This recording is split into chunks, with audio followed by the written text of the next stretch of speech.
মেমারি 2 নম্বর block প্রশাসনের পক্ষ থেকে যক্ষ্মা রোগীদের জন্য পুষ্টিকর খাদ্য দেওয়া হলো। মন্তেশ্বর বিধানসভার অন্তর্গত মেমারি 2 নম্বর ব্লকের 9টি অঞ্চলের 60 জন যক্ষ্মা রোগীকে যারা দারিদ্র্য সীমার নিচে বসবাস করেন তাদের পুষ্টিকর খাদ্য দেওয়া হলো। মেমারি 2 নম্বর ব্লক ও পাহাড়হাটি গ্রামীণ হাসপাতালের সহযোগিতায় এই পুষ্টিকর খাদ্য প্রদান করা হয় এদিনে। পাশাপাশি তাদের স্বাস্থ্য পরীক্ষাও করা হয়। এদিনের এই কর্মসূচিতে উপস্থিত ছিলেন পূর্ব বর্ধমান জেলার সদর সাউথ এসডিও বুদ্ধদেব পান, BDO Bishakh Bhattacharya, joint BDO Sabyasachi Das, panchayat সমিতির সভাপতি ময়না হালদার টুডু, সহ সভাপতি গফফর মল্লিক, জনস্বাস্থ্যের কর্মাধ্যক্ষ রেখা পাত্র, শিক্ষার কর্মাধ্যক্ষ মাধবী ঘোষ, পাহাড়হাটি বিএমওইচ ডাক্তার নাজিম আলম সহ হাসপাতালের অন্যান্য চিকিৎসক এবং আশা কর্মীরা।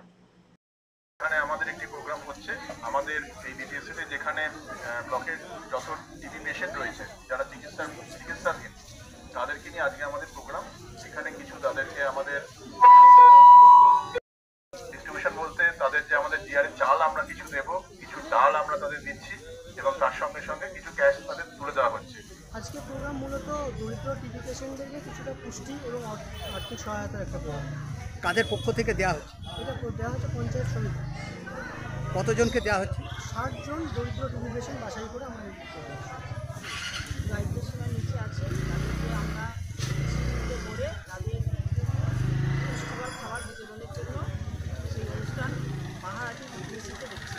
কতজনকে আজকে পুষ্টিকর খাদ্য দিচ্ছে 60 জন আজকে এই কর্মসূচির মধ্যে? পেশেন্ট কিছু আমাদের 24 কেজি চাল, 2 কেজি ডাল আর 300 টাকা। একটা বাচ্চা ছেলে ছিল, শিশু ছেলে আছে, তার জন্য একটা আমুলের প্যাকেট দেওয়া হয়েছে। আপনার নামে? মৃত্যুঞ্জয় যশের রিপোর্ট, সংবাদ আজকে নিউজ।